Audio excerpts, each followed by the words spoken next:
सबको नमस्ते। आज हम लोग कैश फ्लो का आगे बढ़ेंगे थोड़ा। सब पूजा मना रहे हैं, आज विजयदशमी है।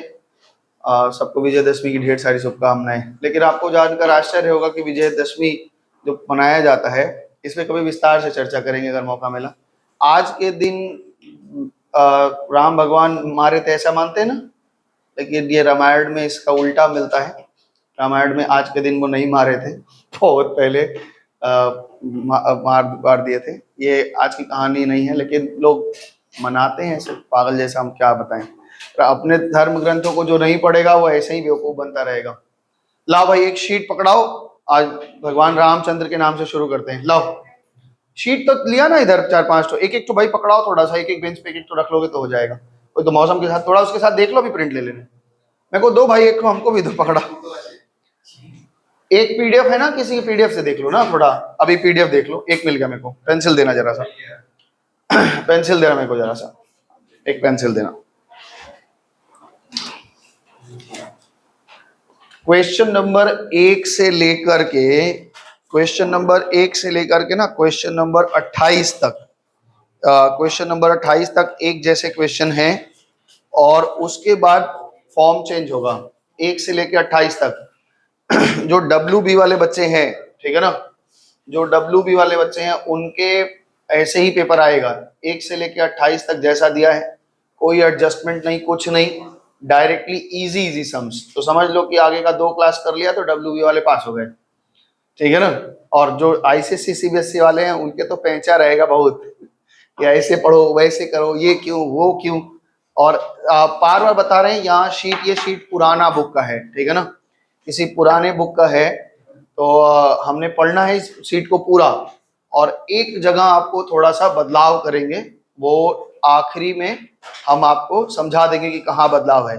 अगर अभी हम बताना शुरू किए ना तो आप परेशान हो जाएंगे, इसलिए एक टॉपिक को हम लोग लास्ट में पढ़ेंगे। केवल एक छोटी सी बात को अमेंडमेंट आ गया है, सुधार हो गया है डिविडेंड को लेकर के, तो इसलिए हम लोग उसको अब थोड़ा सा बाद में देख लेंगे। पहले सवाल बनाना सीख जाए पूरा, फिर ट्रीटमेंट एक डिविडेंड का रह जाता है, वो डिविडेंड का ट्रीटमेंट हम आपको अभी नया क्या हो गया वो बता देंगे, क्योंकि वो पुराने बुक में सारा वैसे ही पुराने जैसा है। नए बुक में अगर आया होगा तो नए बुक में आ गया होगा, नहीं तो अब परीक्षा में ICSE CBSE वाले तो नए पैटर्न में दे देंगे, और आपको ट्रीटमेंट पता नहीं रहेगा तो आप दिक्कत कर जाएंगे। फिर भी कैश फ्लो आप बहुत बेसिक लेवल का सीख रहे हैं, ऐसा पूरा नहीं सीख पा रहे हैं। जब ऊपर क्लास में जाएंगे तो फिर एक बार दोबारा मिलेगा, तो वहाँ जो भी टीचर रहेगा वो और डिटेल में पढ़ाएगा, तो आप इतना दूर तक पकड़े रहेंगे तो वहाँ और डिटेल में समझेंगे। तो क्वेश्चन नंबर 1 से शुरू कर रहे हैं, ठीक है। सबके पास है शीट लगभग। तुमको कुछ पूछना है, पुराना शीट क्यों निकाल रखी है, तो उसको अंदर करो, वो बेकार परेशान करेगी, उसको शीट को अंदर करो, कुछ नहीं करना है। जब हम अब हमको भी याद करके, हम पूरा रात जाग के याद किए हैं पूरा रूल, और तुम भी याद किए हो, तो अब हम लोग आज मिलाएंगे ना, तुम्हारे हम दोनों सहायता से काम बन जाएगा। क्वेश्चन नंबर 1 से लेके 28 तक जो क्वेश्चन है, इसमें कोई एडिशनल इंफॉर्मेशन नहीं है, जस्ट 2 साल का बैलेंस शीट है, और इस 2 साल के बैलेंस शीट से हमको क्या करना है, कैश फ्लो निकाल के दिखाना है। कैश फ्लो का मतलब है कि कैश का इनफ्लो और आउटफ्लो दिखाना है, और इनफ्लो और आउटफ्लो को इन लोगों ने पूरे फर्म के पूरे कंपनी के इन्होंने कार्यक्रम को 3 एक्टिविटी में बदल दिया है, 3 तरह के क्रियाकलापों में बदला है। एक ऑपरेटिंग है, एक फाइनेंसिंग है, और एक इन्वेस्टिंग है। हमने ऑर्डर ऊपर नीचे बोला है, लेकिन आप समझ गए हैं कि सबसे पहले ऑपरेटिंग है, फिर इन्वेस्टिंग है, फिर फाइनेंसिंग। एग्जाम में फुल सम्स आएगा तो कम से कम 6 नंबर का आएगा CBSE ICSE में, और तुम लोगों में भी शायद 10 नंबर का दे या 6 नंबर का, जो भी देगा। लेकिन अगर छोटा क्वेश्चन पूछता है तो तीनों एक्टिविटी बनाने के लिए नहीं कहेगा, वैसा सवाल हम बाद में देंगे। आप पूरा सवाल बनाना सीख गए हैं तो कोई एक एक्टिविटी बनाना आपके लिए बहुत सरल हो जाएगा। तो पूरा सवाल अगर बनाने के लिए देगा तो 6 नंबर का, लगभग कम से कम इतना नंबर का, तो मतलब 9-10 मिनट से ज्यादा समय आपको नहीं लगना चाहिए। दूसरी बात कि छोटे सवाल जब खाली इन्वेस्टिंग खाली फाइनेंसिंग देगा तो वो 2-3 मार्क्स का, 4 मार्क्स का पूछेगा, वो भी सीखेंगे। तो पहला सवाल हम पढ़ रहे हैं, ध्यान से सुनिए। या लिख रहे हैं from the following balance sheet. अब पूरा दिमाग यही लगाना कि कैसे कैसे क्या करना है, और पकड़ने का तरीका बताएंगे कैसे पकड़ा जाता है। Balance sheet of Sudarshan limited, prepare cash flow statement. हमें सुदर्शन लिमिटेड का कैश फ्लो स्टेटमेंट बनाना है। एकदम पीछे बैठ जाओ रितेश के साथ में। तो सबसे पहले एसेट साइड में देखो, एसेट साइड में लिखा है मशीनरी, मशीनरी के बगल में लिखा है ग्रॉस। ग्रॉस लिखा, इसका मतलब क्या होता है, इसका सीधा सीधा मतलब मशीन कॉस्ट पे है, मशीन में डेप्रीशिएशन घटा नहीं है। जब भी कॉस्ट पे देगा तो उसका डेप्रीशिएशन भी होना चाहिए, तो तुम्हारे लाइबिलिटी साइड में डेप्रीशिएशन का प्रोविजन दिखेगा या रिजर्व दिखेगा। जबकि नियम आपको बता दें, आप तो पढ़े लिखे लोग हैं वैसे भी जानते हैं, एसेट्स के जो प्रोविजन बनते हैं वो कभी भी लाइबिलिटी साइड नहीं लिखे जाते, गलत तरीका है ये। एसेट का प्रोविजन ऑलवेज एसेट से माइनस करके ही दिखाया जाता है एसेट साइड में, जैसे हम लोग पीबीडी दिखाते हैं। तो ये गलत तरीका है, लेकिन लिखा है तो हमें उतना ज्ञान नहीं लगाना है, हमें काम करना है। तो अभी ये मशीनरी लिखा है ना, कभी कभी एसेट के जगह पे ना ग्रॉस ब्लॉक ग्रॉस लिखा है, ग्रॉस ब्लॉक लिखा रहेगा, तो उसका मतलब भी वही समझ लेना कि टोटल एसेट विदाउट डेप्रीशिएशन का वैल्यू जो होता है उसको ग्रॉस ब्लॉक भी बोलते हैं। ठीक है, तो ये वर्ड है, अलग अलग बुक में अलग अलग जगह दिखेंगे। अच्छा, तो मेरे पास साल के शुरुआत में 2011-12 के 2011 में मेरे पास में 2,10,000 का है, और उसके बाद में 2,80,000 का हो गया है। हो सकता है डेट इधर उधर, हम तो बने कॉपी की, हमको पता लग रहा है, चलो ठीक है बनाते देखते क्या होता है।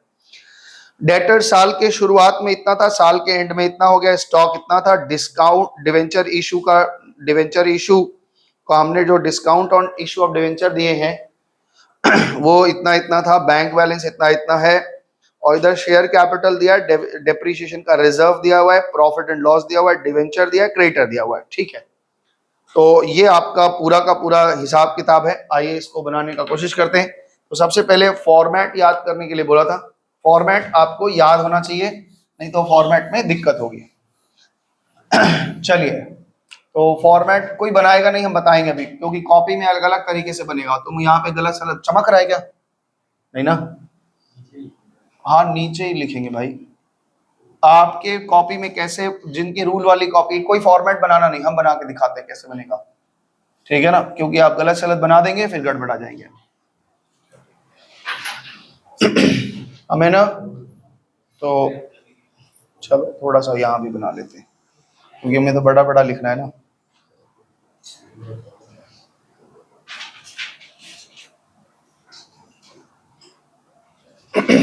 एक मिनट उसको रोक देना। तो आदित्य, हम एक पार्टिकुलर्स मेरे साथ साथ पार्टिकुलर्स लिखो। यहाँ पे आप लिखो डिटेल, यहाँ पे हम जोड़ घटाना लगाएंगे, यहाँ लिखिए अमाउंट, यहाँ नेट फिगर जाएगा। ठीक है, सेम, बस आपका तो एक ही पेज है, मेरा 1.5 हमने बनाया है।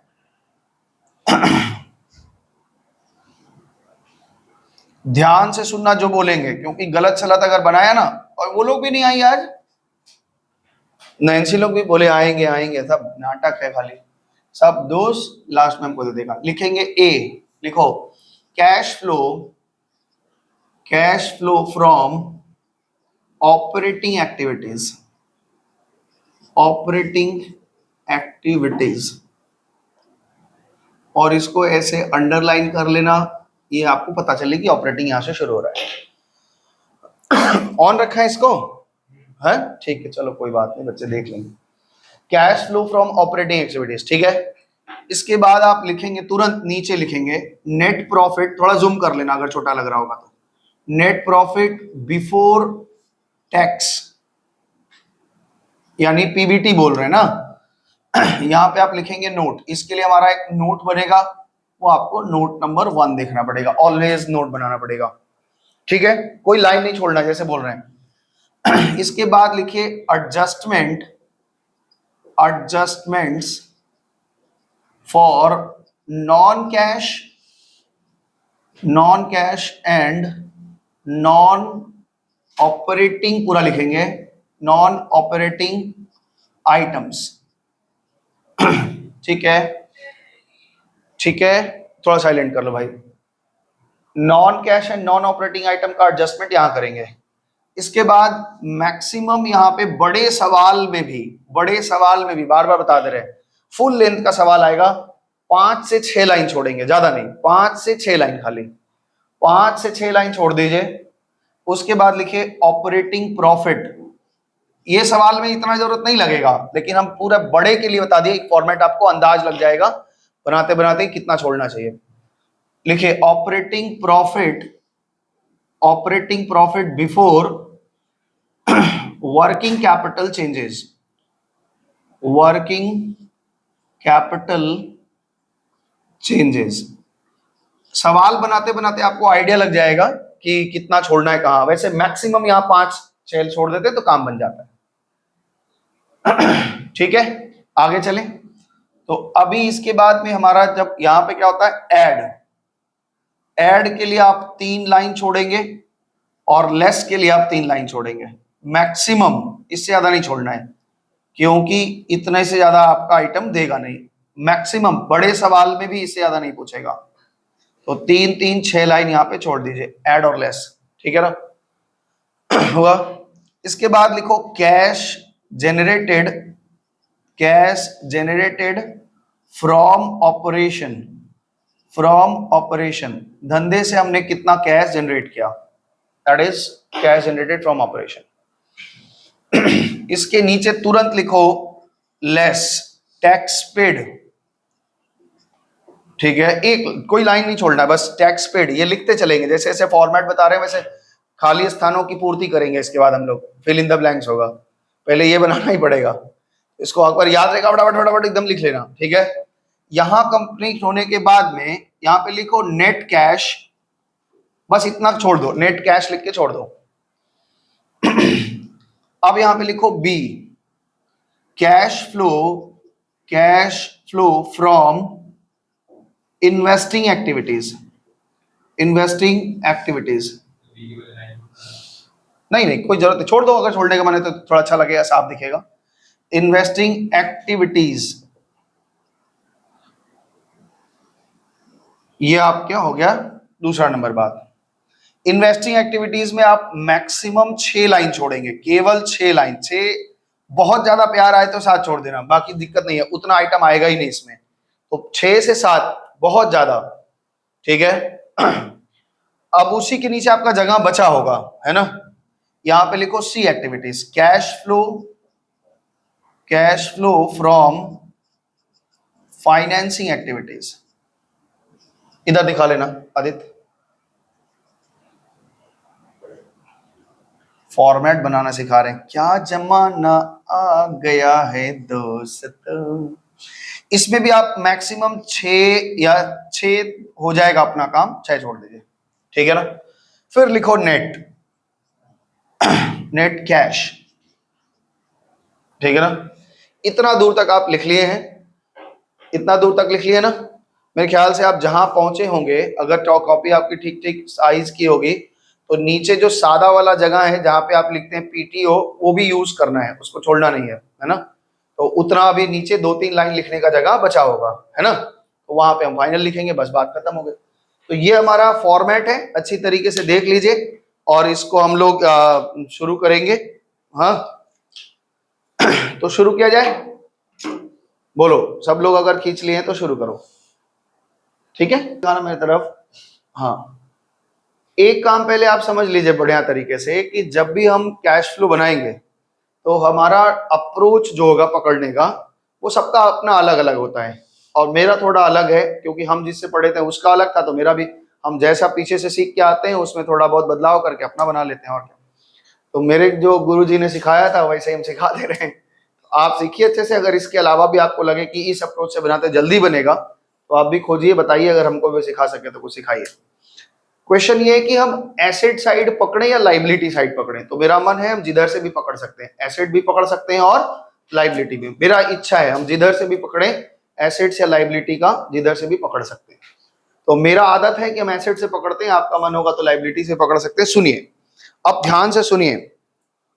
मशीनरी अकाउंट में आपको बताया गया था कि मशीनरी अकाउंट में अगर ग्रॉस मेथड या नेट मेथड देगा, अगर ग्रॉस मेथड दिया है तो हमें 2 अकाउंट बनाना ही पड़ेगा। क्यों, मशीन अलग होता है और उसका डेप्रीशिएशन अलग जगह रहता है।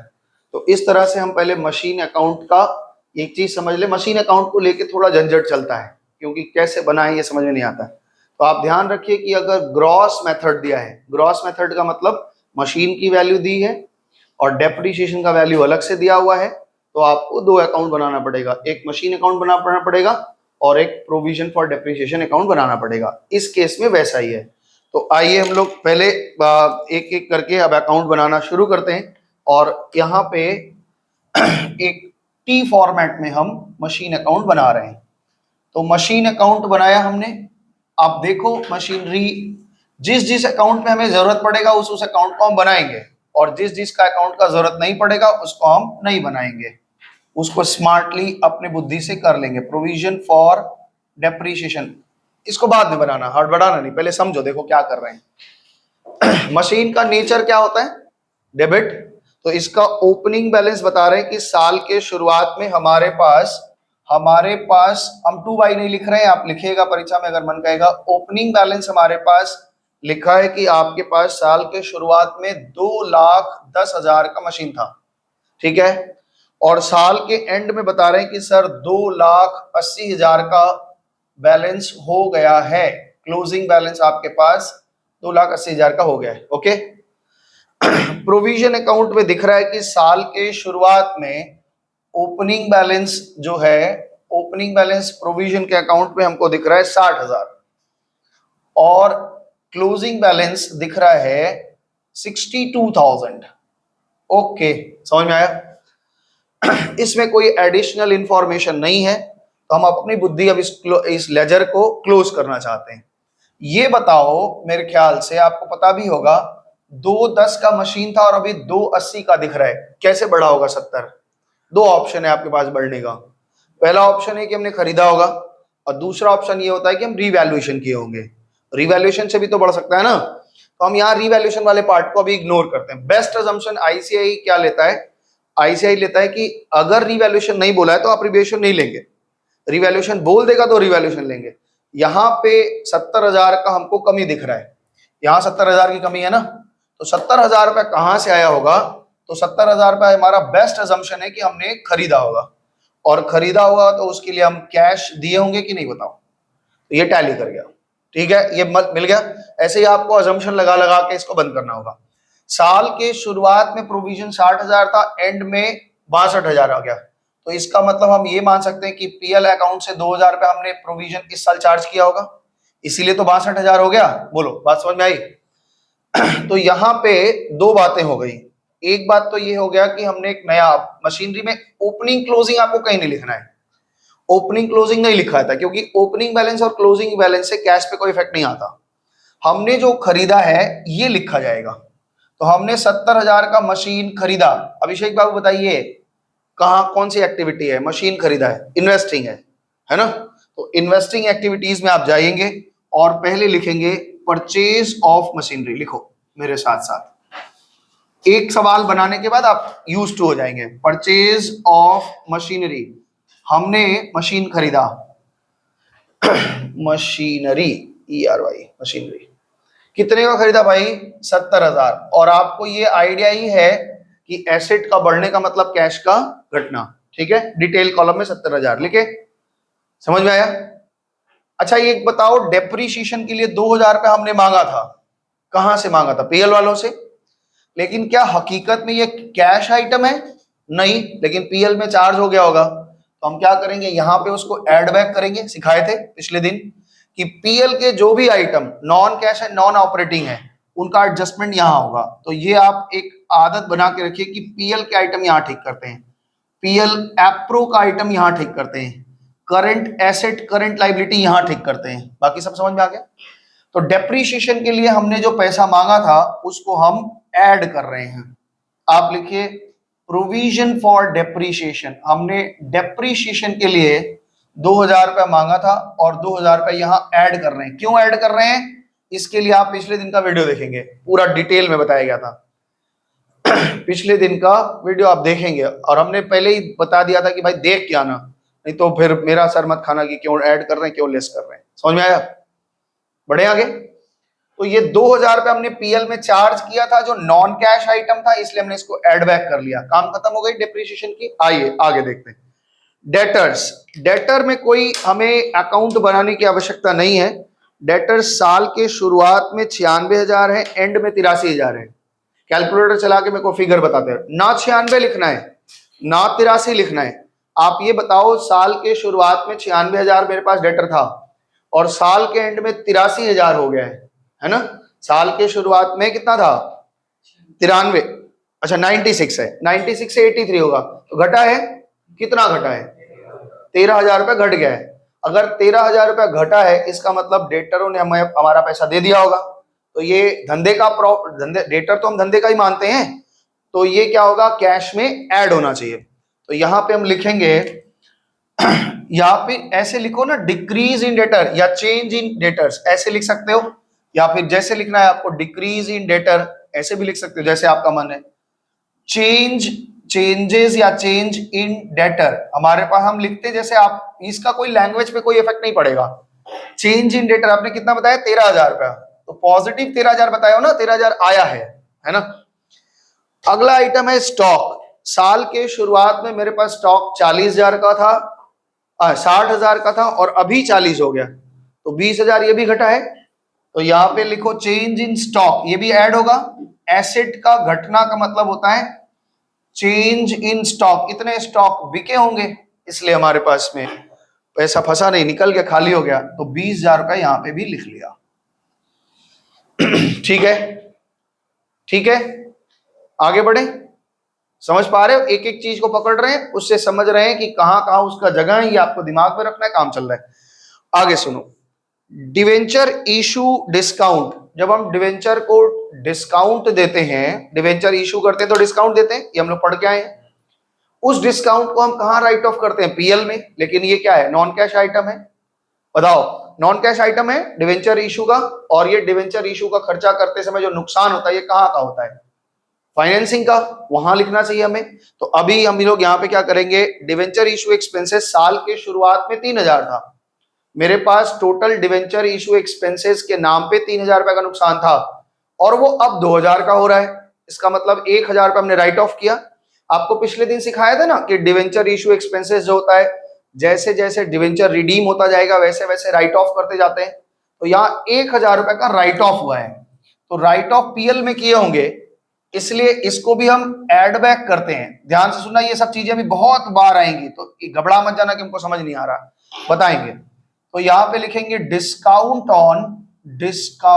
On issue of debenture, issue of debenture written off, written off हमने घटा दिया। बात को समझो पहले, मेरे बात को, जो 12 वाले हैं वो अच्छे से समझ पाएंगे, 11 वाला नहीं समझ पाएगा। इधर दिखाना जरा। हम जब शेयर डिवेंचर इशू किए थे तो हमने जर्नल एंट्री क्या पास की थी, याद है आपको? बता रहा हूं, एक बताओ। हमने लिखा था, मान लो डिवेंचर एप्लीकेशन अलॉटमेंट, याद आ रहा है? Debenture application allotment account debit to 9% debenture account, और यहां पे मान लो 100 लिखा था, यहां 90 लिखा था, तो 10 रुपए यहां लॉस या डिस्काउंट बुक किए थे ना। ये लॉस एक लेजर में पड़ा रहता है, और धीरे धीरे धीरे धीरे क्या करते हैं हम लोग? इसको राइट ऑफ करते रहते पीएल में डाल के। तो साल के शुरुआत में डिवेंचर इशू एक्सपेंसेस मेरे पास लेजर में कितने का दिख रहा था? 3,000 का, देखो अपने शीट में 3,000 का, और साल के अंत में कितना दिख रहा है? 2,000। यानी इस साल हमने अपना जब फाइनल अकाउंट बनाया तो 1,000 रुपए राइट ऑफ कर दिया, और वो राइट ऑफ करने के लिए मेरे पास से कैश कोई नहीं गया है, नॉन कैश आइटम है ना। तो नॉन कैश आइटम है, इसलिए हमने इसको एड बैक किया और 1,000 रुपए यहां पे किया। आई होप समझ में आया होगा, ठीक है। आगे बढ़े। ओ, ये तो कैश बैलेंस दिखा दिया। कैश बैलेंस मतलब आपके सवाल का उत्तर है, ठीक है। वो हम आखिरी में देखेंगे, ठीक है ना, वो हम आखिरी में देखेंगे, ठीक है। आपको ये बता दें, साल के शुरुआत में आपके कैश में 11,000 है, दिख रहा है? साल के शुरुआत में आपके कैश में 11,000 दिख रहा है, शीट में दिख रहा है ना 11,000, और साल के अंत में कितना दिख रहा है?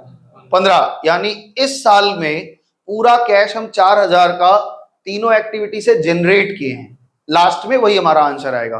तो कितना आंसर आएगा? 4,000 रुपए आएगा। वो आएगा कैसे, वो देखेंगे। तो अभी कैश को हम लोग थोड़ा इग्नोर करके चलते हैं। अच्छा, शेयर कैपिटल बताओ। चलो, एसेट साइड में अगर और कोई दिक्कत है तो पूछो, नहीं तो फिर आगे बढ़ेंगे। समझ में आया क्वेश्चन? तो क्वेश्चन नंबर में 1 में ही देखो, लाइबिलिटी साइड में लिख रहा है शेयर कैपिटल। शेयर कैपिटल मतलब साल के शुरुआत में हमारे पास 1,80,000 का शेयर दिख रहा था, और साल के अंत में दिख रहा है कि 2 लाख का शेयर हो गया। इसका मतलब क्या है कि 20,000 का हमने नया शेयर इशू किया है। नहीं तो 1,80,000 कैपिटल थी, 2 लाख हुआ कैसे आपका? 2 लाख ऐसे हुआ कि आपने 20,000 का नया इशू किया होगा, और शेयर इशू करते हैं तो कहाँ का ये होता है, फाइनेंसिंग का। तो आप फाइनेंसिंग में लिखिए proceeds from issue of Aditya देख लेना भाई, हम छोटा लिख रहे हैं, ठीक है ना, अगर बड़ा आपको लगे छोटा बड़ा लिखे तो वो देख लेना। इशू ऑफ शेयर कितना लिखे, 20,000। अच्छा बताओ ये 20,000 इनफ्लो है कि आउटफ्लो है, इनफ्लो है क्योंकि हमने शेयर इशू किया है, बड़ा है।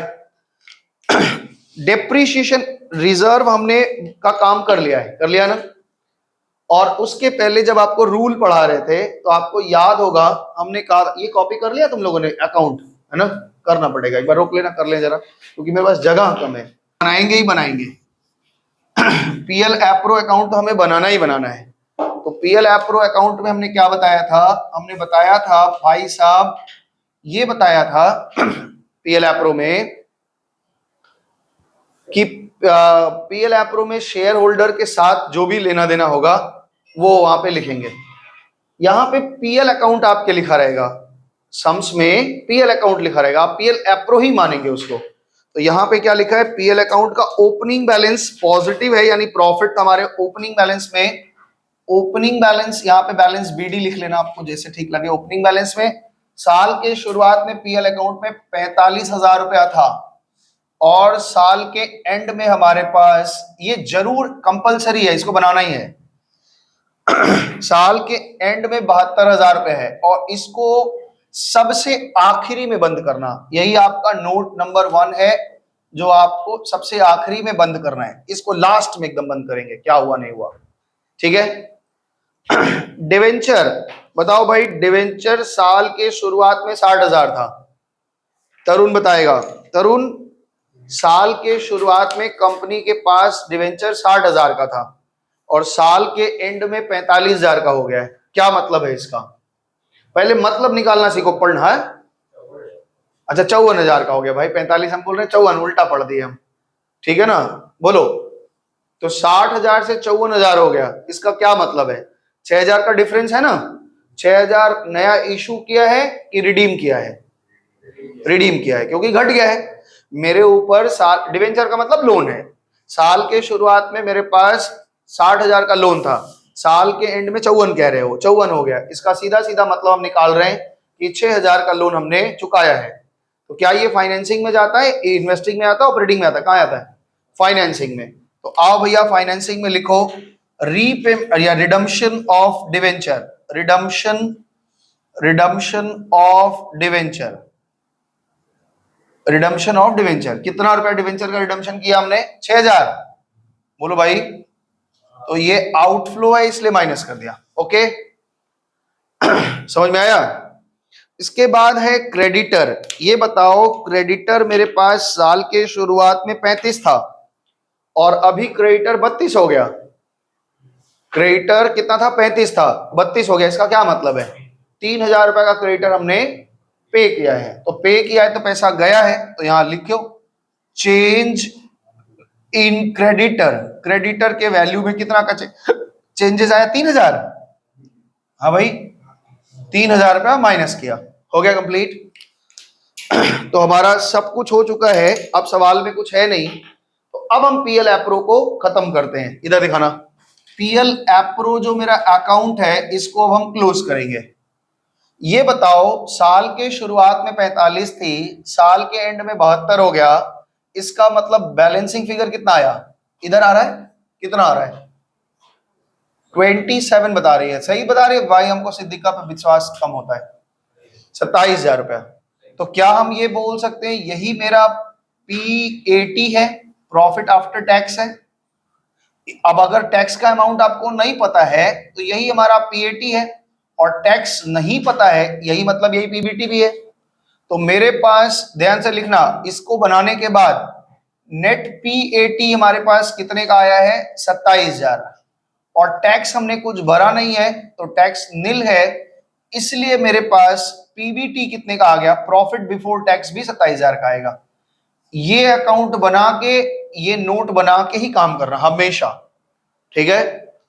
क्योंकि परीक्षा में बार बार बता रहे हैं, परीक्षा में आपका सवाल पीबीटी से शुरू हो रहा है, और हमारा जो सीए वाले बनाते हैं वो पीएटी से शुरुआत करवाते हैं। तो आप ऐसे ही बनाना एग्जाम में, थोड़ा वो टीचर को भी लगे कि हाँ भाई ठीक ठाक जानता है, उसको खुद ही नहीं पता होगा तो ये सब क्या नाटक कर रहे हो। हाँ ये भी बात हो सकता है कि भाई अगर वो टीचर नहीं जानता होगा, मैडम लोग होगी लिपस्टिक वाली, तो नहीं समझ पाएंगे। और लिपस्टिक पोत क्या आती है, काले रंग का एकदम, कुछ दिन में ओरिजिनल मुंह काला हो जाता है। इधर आ जाओ, तुम्हारे पास 27,000 रुपए का पॉजिटिव बैलेंस आया है। ध्यान से सुनना, 27,000 रुपए का मेरा पॉजिटिव बैलेंस आया है और ये नोट नंबर 1 है, हमने नोट नंबर 1 बनाया है। हो गया कंप्लीट। चले, बहुत फांका फांका सा नहीं लग रहा है, छोटा सा सवाल, ऐसे ही डब्ल्यूबी वाले आएंगे, बस यही तुम्हारा इसी टाइप का सवाल आएगा। डब्ल्यू वाले कितना खुश हो रहे हैं अंदर से पता नहीं होगा कि भाई साहब ये तो क्या ही मजाक चल रहा है मेरे साथ। चलो, तो पहला टोटल हम लगाएंगे यहां पे, ये यहां पे कि हमारा profit before working capital changes कितना आया। पहला टोटल हम यहां लगा देंगे। आओ भाई बताओ कितना आया, कितना रुपए आ रहा है मौसम, तुम बता भाई। 27 और 3, 30,000 रुपए।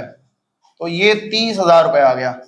और 30,000 के बाद इन सब का जोड़ा घटाना लगाओ और बताओ कैश जनरेटेड फ्रॉम ऑपरेशन कितना आया। हाँ 60,000, 13 बस 33 और 3, ये हो गया 60,000। आपने टैक्स कुछ भी नहीं भरा है, इसका मतलब जो आया है पॉजिटिव वो 60,000 रुपए आया है। बोलो सही आया है आपका, 60,000 रुपए यहां आया है, ठीक है ना। तो यहां पे ये जब पॉजिटिव आता है, ध्यान रखना, यहां पे जब पॉजिटिव आएगा इसका मतलब क्या है कि आपने धंधा से 60,000 रुपया उत्पन्न किया है, पैदा किया है, जेनरेट किया है, ठीक है ना। समझ में आया। अगर ये नेगेटिव आ जाता तो हम कहते हैं कि धंधे में इतना रुपया हमने कैश को यूज किया है, ठीक है ना। तो यहाँ पे लिखने के लिए जो आपको छोड़ रखा था, अब यहाँ पे लिखेंगे। ये पॉजिटिव आएगा तो कैसे लिखा जाएगा, नेगेटिव आएगा तो कैसे लिखा जा रहा है, लिख रहे हैं net cash from operating activities. अगर ये नेगेटिव आएगा तो लिखना नेट कैश यूज्ड इन, ठीक है ना। Net cash from operating activities, हमारे पास एक एक्टिविटीज का आंसर 60,000 रुपया आ चुका है। आगे बढ़े, चले। अब कितना गंदा लग रहा है कि ये पूरा खाली खाली है, कुछ है ही नहीं, कोई आइटम ही नहीं आया। आगे के सवालों में आएंगे। तो यहां पे लिखो नेट कैश, देखो ये नेगेटिव आ गया है तो इसका भी टोटल लगा के आप 70,000 रुपया लिखो भाई, यहां 70 और यहां 70। दूसरा में नेगेटिव आ गया तो लिखो net cash used in investing activities, investing activities, ठीक है। 70,000 रुपया दूसरा आइटम इधर आ गया। आगे चले। हाँ जी, ये बताओ नेट कैश, यहां net cash from financing activities, ये भी पॉजिटिव आया है इसलिए हम फ्रॉम लिख रहे हैं। फाइनेंसिंग एक्टिविटीज कितना आपका आया, 14,000 पॉजिटिव आया है, ठीक है, ठीक है। आपके अमाउंट वाले कॉलम में 3 चीजें आई होंगी, 60 पॉजिटिव, 70 माइनस, 14 नेगेटिव और पॉजिटिव। ये तीनों का सम टोटल बताइए कितना आ रहा है। 60 और 10 70, 4 74 में से 70 गया, 4,000 रुपया।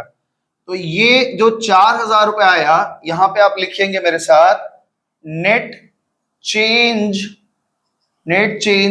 या चेंजेस लिख लो, net changes in cash and cash equivalent, ठीक है। हमारे पास पूरे साल में 4,000 का पॉजिटिव चेंज है, तीनों एक्टिविटी को यूज करने के बाद 4,000 हमारे कैश में बढ़ा है। और यहां पे अब लिखो ऐड, इसी के नीचे लिखे ऐड, आपके नीचे 2 लाइन होगी, आराम से लिखेंगे। यहां पे लिखोगे cash and cash equivalent at beginning. हमारे पास बिगिनिंग में कितना था, 11,000 था, है। और अब टोटल लगाओगे तो आएगा 15,000। अब यहां पे लिखोगे cash and cash equivalent at the closing, cash and cash equivalent पूरा लिखना at closing. This is your cash flow statement. पहला सवाल बच्चा सवाल, मीठा सा, कंपनी का नाम आप यहां लिखेंगे, cash flow statement of company, और डेट लिखेंगे यहाँ पे, किस कंपनी का है क्या है वो आप लिखेंगे इस तरफ। इन द बुक्स नहीं लिखना है, कंपनी का नाम लिखना है। जैसे कंपनी का नाम इसमें क्या है, सुदर्शन लिमिटेड है, तो हम लिख दे रहे हैं, आप लिखिए S limited LTD. Cash flow statement आप ऐसे लिखो, cash flow statement as on, कितने तारीख को बना रहे हो आपका, देखो 31/12 बना रहे हैं ना, नहीं 31 मार्च 2012 को बना रहे हैं, आप यहाँ पे लिख लीजिए 31 मार्च 2012। ठीक है, आराम से इसको रोको, बच्चे उतारे, फिर इस पे थोड़ा चर्चा करें, फिर आगे का सवाल। क्वेश्चन नंबर 4 में आपका टैक्स से रिलेटेड चीज आ रहा है, इसलिए क्वेश्चन नंबर 4 पकड़ रहे हैं। क्वेश्चन नंबर 2 और 3 कॉपी सम्स है, जैसा 1 नंबर हमने किया है, 2 और 3 कॉपी है, ये आपका होमवर्क है, इसको आप बनाएंगे होमवर्क में। क्वेश्चन नंबर 4 पढ़ रहे हैं, अब आपको ज्यादा समझाने में टाइम नहीं लगेगा। ये नीचे की तरफ क्यों देख रहा है, थोड़ा ऊपर करो मेरे तरफ, हाँ।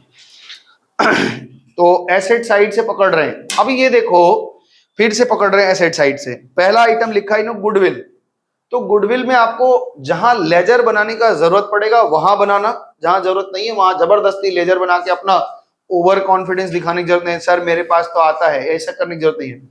गुडविल देखो 1,15,000 का साल के शुरुआत में था और अभी 90 हो गया, बताइए क्या हुआ है, घटा वैल्यू, यानी गुडविल हमने क्या किया, एमोर्टाइज किया है, यानी रिटर्न ऑफ किया है, जैसे एसेट होता है वैसे रिटर्न ऑफ हुआ है। ठीक है ना, तो गुडविल जब रिटर्न ऑफ करते हैं तो पीएल में दिखाते हैं, लेकिन ये तो नॉन कैश आइटम है। अब इसका उल्टा सोचते हैं, मतलब ये तो यहां आएगा पक्का हो गया, ठीक है ना, लेकिन इसका उल्टा सोचते हैं, अगर मेरे पास साल के शुरुआत में 90,000 का गुडविल है और साल के अंत में 1,15 हो गया, तो 25,000 का गुडविल बढ़ा है, इसको क्या यहां घटा दें, नहीं, ये एक एसेट की तरह है, हम ये मानते हैं कि हमने नया गुडविल खरीदा है। अगर घटा है तो बेचा है ऐसा नहीं सोचते, वो रिटर्न ऑफ हुआ है, ये आईसीएआई का अजम्पशन है। अगर आपके गुडविल का वैल्यू घटा है तो आप मानेंगे कि वो एमोर्टाइज्ड हुआ है, यानी रिटर्न ऑफ हुआ है, इंटेंजिबल एसेट है तो रिटर्न ऑफ हुआ है। लेकिन अगर बढ़ा है तो इसका मतलब होता है कि हमने खरीदा है। आप अपने तरीके से इसको नोट में लिख लीजिए, क्योंकि बीच में ऐसे ऐसे कुछ बातें हम आपको बताते रहेंगे। सवाल जहां चल रहा है उसी सवाल के ऊपर में आपके सादी पट्टी है ना, एक ऊपर सादा पट्टी, उस पट्टी पे आप स्टार बना के लिख लीजिए कि गुडविल अगर कम हो रहा है तो हम मानते हैं कि अमोर्टाइज्ड हुआ है, और अगर बढ़ रहा है तो इसका मतलब नया गुडविल हमने खरीदा है। फिलहाल इस सवाल में क्या है, गुडविल 1,15 से 90 हुआ है, तो यहाँ पे लिखेंगे ऐड करो, क्योंकि ये नॉन कैश आइटम है, तो यहाँ पे ऐड करो, क्या लिखो, amortisation of goodwill. Amortisation of goodwill, बहुत लोग इसको रिटर्न ऑफ भी लिखते हैं, कोई दिक्कत नहीं है, एक ही बात है। कितने का गुडविल रिटर्न ऑफ किया हमने, 25,000 रुपया, तो यहाँ पे 25,000 रुपया आप ऐड कर लेंगे। ओके, जहां नहीं समझ में आएगा एकदम सीधा ट्रैफिक पुलिस की तरह रोक देगा, रुकिए पहले बताइए फिर आगे बढ़िए, क्योंकि सीख रहे हैं और ये इंपॉर्टेंट चैप्टर है, ये आपके दिमाग को थोड़ा खोलेगा। ठीक है, आगे चलें। उसके बाद देखो मशीनरी अकाउंट है। अब इस मशीनरी अकाउंट में ये नेट वैल्यू पे दिया है ना, तो इसमें हमें 2 अकाउंट बनाने की जरूरत नहीं है। अगर अकाउंट बनाने का मन भी होगा तो एक ही बनेगा, और यहां हमें अकाउंट बनाने की जरूरत ही नहीं है, क्योंकि स्मार्टली हम कर लेंगे, क्योंकि कोई डेप्रीशिएशन वगैरह कुछ लिखा नहीं है। फिर भी आपको मन है तो इधर देखिए 2 लाख से 1,70 हुआ है। अच्छा दिखा देते हैं, चलो मशीनरी अकाउंट थोड़ा सा बना देते हैं। आपके शुरुआत में 2 लाख रुपया बैलेंस था मशीनरी, और क्लोजिंग में आपके कितना दिख रहा है, 1,70 दिख रहा है। तो आप यहां पे क्या समझेंगे, 30,000 रुपए का घपला है, 30,000 मशीन की वैल्यू कम हुई है, क्या मानेंगे, 3 बात मान सकते हैं। 3 बात में जो लगे कि एकदम सही पकड़ में आ रहा है, जो ज्यादा एप्रोप्रिएट लगेगा वही आईसीआई भी मानता है, वही आपको भी मानना है। एक तो हो सकता है कि डेप्रीशिएशन की वैल्यू घटी है, डेप्रीशिएशन होगा। दूसरा हो सकता है हमने बेचा है, और तीसरा हो सकता है कि हमने रीवैल्यूएशन किया है। तो बेचने का अगर बेचा होता तो कहीं इंफॉर्मेशन तो होता कि भाई इतने में बिका, ये हुआ, प्रॉफिट हुआ, लॉस हुआ, कुछ तो बताता, नहीं है तो वो कट गया। रीवैल्यूएशन वाली बात कट गई, क्योंकि रीवैल्यूएशन की बात नहीं कही है, तो बचा क्या, केवल डेप्रीशिएशन। इसका मतलब ये है कि हमने 30,000 रुपए का यहाँ डेप्रीशिएशन दिया। या बना लीजिए अकाउंट, अच्छा रहेगा, बनाओ, मशीनरी हमेशा बनाओ, लगेगा आपको जरूरत। तो यहां पे आप चार्ज करो depreciation on machinery, dep on machinery, dep on machinery. कितने का मशीनरी हमने चार्ज किया? 30,000। और ये नॉन कैश भी है, नॉन ऑपरेटिंग भी है, तो यहां से हटाओ भाई, यहां जोड़ लो, जहां का होगा वहां चार्ज करेंगे। ठीक है, ठीक है, आगे बढ़े। बोलो जी, आगे बढ़ा जाए। चलो जी, आगे मेरे पास में मशीनरी के पास लैंड एंड बिल्डिंग है। लैंड एंड बिल्डिंग में डेप्रिसिएशन होता है कि नहीं होता? लैंड में डेप्रिसिएशन होता है? नहीं होता है। क्यों नहीं होता है? एएस क्या मानता है इसको? ये इन्वेस्टिंग एक्टिविटीज है और ये इसकी वैल्यू बढ़ती है। बिल्डिंग का डेप्रिसिएशन हो सकता है लेकिन लैंड का नहीं होता। ये तो हमने जब डेप्रिसिएशन पढ़ा था उसी समय बताया था, याद है कि मैं डेप्रिसिएशन कितने पे नहीं होता? बायोलॉजिकल प्रोडक्ट पे नहीं होता, लैंड पे नहीं होता, और क्या होता है? और किस चीज पे नहीं होता? बताओ जल्दी से। तुम पढ़ा नहीं डेप्रिसिएशन है? हाँ, तो थ्योरी तो पूछ रहे हैं, और क्या? हम तो क्लास में पहले ही दिन बताए होंगे ना ये, कि हम लोग बायोलॉजिकल प्रोडक्ट पे नहीं डालते, पेड़ पौधों पे डालते हैं, लेकिन वेस्टिंग एसेट्स पे नहीं डालते, माइंस वगैरह पे डेप्रिसिएशन नहीं लगता। ये सब नहीं पढ़ाए हैं? तो फिर पूछ रहे तो बता था कहने। बोला याद नहीं, तब यही तो बात है, हम मेरा पढ़ा हुआ चीज और अगर हम समय पे उसको उद्घाटित ना कर पाए, एकदम प्रेजेंट ना कर पाए, तो पढ़ा बेकार है, कोई मतलब ही नहीं है।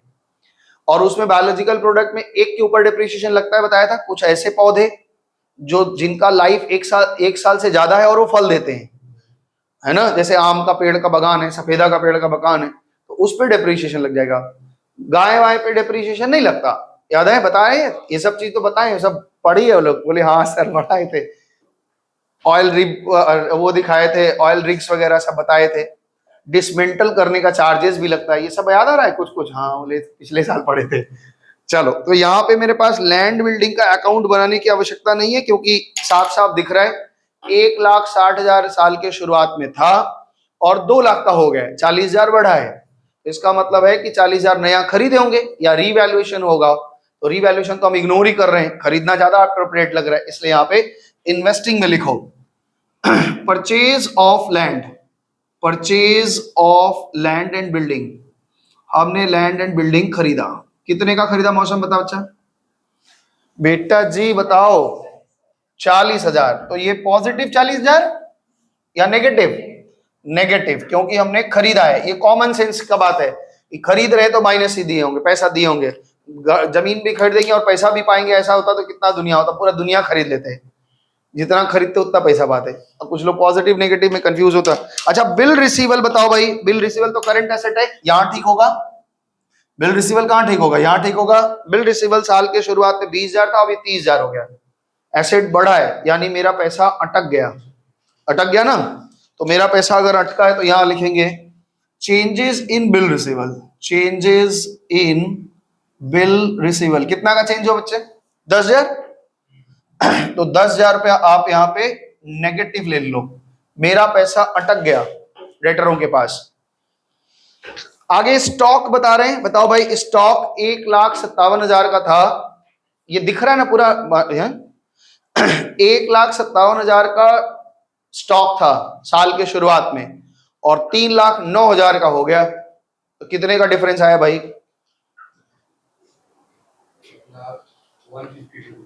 1,52,000। तो 1,57,000 से 3,09,000 हो गया। कह रहे हैं कि 1,52,000 आपका बढ़ गया, है ना?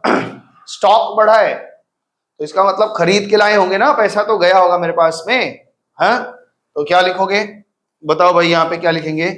चेंजेस या चेंज इन स्टॉक। स्टॉक को इन्वेंट्री भी बोलते हैं, कहीं इन्वेंट्री लिखा होगा तो घबराना नहीं। कितना बताया? 152। 1,52,000। सिद्धिका नहीं समझ में आएगा तो तुम तो छोटी हो, थोड़ा खड़ी हो जाओगी, हाथ मत खड़ा कर, तू ही खड़ी हो जाओगी। हमको नहीं समझ में आया, तुम मेरा बेइज्जती करती हो, हम तुम्हारा बेइज्जती करते हैं, ये जीवन भर चलता रहेगा हम लोगों का। अच्छा इधर देखो स्टॉक, स्टॉक हो गया। उसके बाद कैश है, कैश तो आखिरी में लिखेंगे। और कैश का ओपन देखो, क्लोजिंग बैलेंस दिखा हुआ है 18,000, ओपनिंग लिखा है 10,000। तो भाई साहब इधर हम क्लोजिंग लिख ही देते हैं 18,000 रुपया और ओपनिंग है 10,000 रुपया। इसका मतलब हमारा जो चेंजेस आने वाला है वो पॉजिटिव 8,000 का आएगा। ठीक है, पॉजिटिव 8,000 का आएगा। मौसम तुम समझी हो, संस्कार समझ में आया भाई। अभी मेरे पास क्लोजिंग इतना है, ओपनिंग इतना था, यानी चेंज 8,000 का आएगा तभी तो ये 18,000 होगा। आगे बढ़ते हैं, इधर आ जाओ। तो इधर का हमने लगभग लगभग सब काम कर दिया। Under writing commission, under writing commission क्या, ये भी खर्चा है। अंडर राइटिंग कमीशन क्या होता है? खर्चा होता है। अंडर राइटर क्या होता है? जो हमारा शेयर या डिवेंचर बिकवाते हैं उनको जो हम कमीशन देते हैं, तो ये भी खर्चा है ना। साल के शुरुआत में 35,000 दिख रहा था और अभी 30,000 हो गया, मतलब हमने खर्चा इस साल कितना राइट ऑफ किया है? 5,000 का। तो 5,000 यहां दिखा दे, जैसे शेयर इशू एक्सपेंसेस है अंडर राइटिंग कमीशन है। यहां पे लिखो, क्या लिखेंगे? Under writing commission, under writing commission return of, हमने राइट ऑफ कर दिया। कितने का राइट ऑफ किया है बताओ भाई? 5,000 रुपए। आगे बढ़े तरुण जी, आप हाँ करेंगे तो आगे बढ़ा जाएगा। तुम ही मेरे क्लास के हीरो हो, असली ब्लैक बेल्टर। कभी भी दिक्कत कुछ आएगा तुम ही लड़ेगा हम लोग की तरफ से। मतलब एनर्जी कम हो गया, अब लड़ोड़ नहीं पा रहा बेचारा। जा रहा है कराटे? नहीं, तुम तो यार हमको लगता है लड़कियों से भी ज्यादा बीमार पड़ता है। सूं सांस दिन भर चलता ही रहता है इसका। कितना भी उल्टा बोल रहा है, हम तो ठीक ही हो गए थे, आप ऐसे ही चला दिए। तो जाके धूप में खड़ा हो गया होता 1 घंटा, बराबर हो जाता। चलो, शेयर कैपिटल मजा आता है भाई। शेयर कैपिटल साल के शुरुआत में 3 लाख, एंड में 4 लाख। आदित्य क्या होगा बता? आदित्य ओए बता भाई। हाँ, शेयर साल के शुरुआत में 3 लाख का था, एंड में 4 लाख का हो गया। क्या मतलब है इसका? नया शेयर इशू किया गया है। तो लिखो, अब ये कौन सा शेयर हमको नहीं पता, लेकिन लिखा है तो हम लिख ले रहे हैं। Proceed from issue of share. Siddhika कह रही है सर इतना पैसा हमारे पास आ जाता क्या मजा ही रहता। मजे ही मजे, हम लोग घूमते खूब और अच्छा से घूमते। 1 लाख रुपया पॉजिटिव या नेगेटिव? नेगेटिव कौन बोल रहा है? पॉजिटिव होगा ना, शेयर इशू की हो तो आपके पास पैसे आएंगे। आगे सुनो, डिवेंचर, मुन्ना तुम बताओ। डिवेंचर साल के शुरुआत में 1.5 लाख का था, अभी 1 लाख का हो गया। क्या मतलब है इसका? रिटर्न ऑफ नहीं, रिपेमेंट, रिडम्पशन बोलते हैं इसको। रिटर्न ऑफ मतलब होता है खर्चा दिखाना, घटाना। रिडम्पशन ऑफ डिवेंचर, हमने कितने का डिवेंचर को रिडीम कर दिया है? 50,000 रुपए का। तो 50,000 का रिडीम क्या होगा? तो 50,000 माइनस कर देंगे, क्योंकि हमने 50,000 का डिवेंचर रिटर्न ऑफ किया, उनके हिसाब से रिटर्न ऑफ किया। रिटर्न ऑफ नहीं बोलते, रीपेमेंट किया। अच्छा, जनरल रिजर्व दिया है, पीएल अकाउंट दिया है। आओ मजे करते हैं इसके साथ थोड़ा। पीएल एप्रो अकाउंट बनाना ही पड़ेगा, मिटा दें इसको। इसको उतार रहे हैं आपको? अच्छा चलो, ये उतार रहे हैं कि नहीं? उतार लियो, ठीक है। चलो हम एक पीएल एप्रो बनाते हैं। पीएल एप्रो अकाउंट आपको बनाना ही है। सबसे पहले बताइए पीएल का ओपनिंग बैलेंस कितना दिया हुआ है? पीएल का ओपनिंग बैलेंस लिखा है 72,000 रुपया, और क्लोजिंग बैलेंस कितना लिखा हुआ है? 98,000। ये बात तो खत्म हो गई। हमने इस साल, मेरे पास ध्यान से समझो, जनरल रिजर्व कहां से बनाते हैं? प्रॉफिट से तो बनाते हैं। जनरल रिजर्व में, पहले रुक जा भाई, लिखे ही जा रहा है लिखे जा रहा है, रुक जा थोड़ा सा मेरे साथ समझो, फिर लिखने के लिए तो समय देते ही हैं। आपके पास में पीएल अकाउंट में, ये आपका पीएल एप्रो है और ये कंपलसरी है, आपको बनाना है, मार्क्स मिलेगा इस पे। पीएल एप्रो में ओपनिंग में 72,000 है, क्लोजिंग में 98,000 है, और कह रहे हैं कि हमने जनरल रिजर्व का भी कुछ डेटा दिया हुआ है। टिकट का पैसा, पॉपकॉर्न का पैसा सब खाया था वही है। पीएल अकाउंट में इतना डिफरेंस है, और जनरल रिजर्व में दिखा रहा है कि साल के शुरुआत में आपके पास जनरल रिजर्व में 40,000 था और अंत में दिखा रहा है 70,000 है। इसका मतलब 30,000 का नया रिजर्व बनाया है। ये डिफरेंस देखना, कभी कभी हम रिजर्व को कैंसिल भी करते हैं, रिजर्व बनाते भी तो हमें आवश्यकता अनुसार होता है। तो यहाँ पे 30,000 का नया रिजर्व बनाया है, तो ये पीएल एप्रो में यही दिखाते हो आप। तो यहाँ पे लिखो आप जनरल रिजर्व। जनरल रिजर्व के लिए हमने कितने पैसे निकाले? 30,000 रुपए। तो ये आपका हो गया 30,000 रुपया। ओके ठीक है, आगे बढ़े। दिखाओ भाई इधर मेरे तरफ, ये समझ में आया? जनरल रिजर्व कहां से निकालते हैं? एप्रोप्रिएशन से ही। और आपको जो शीट दिया गया है रूल वाला, उसमें पीएल एप्रो का एक फॉर्मेट भी बनाया हुआ है, देखना उसमें जनरल रिजर्व है। उसमें हमने कॉर्पोरेट डिविडेंड टैक्स भी लिखा था, वो सब बताया कि भाई हटा दिया गया है, लेकिन फॉर्मेट है तो डाल दिया है। चलो जी आगे, तो जनरल रिजर्व हो गया, पीएल हो गया, आगे आ जाओ। क्रेडिटर, क्रेडिटर कितना है, 55 से 83 बढ़ा है, तो ऐड में जाओ, लिखो change in creditor, change in creditor.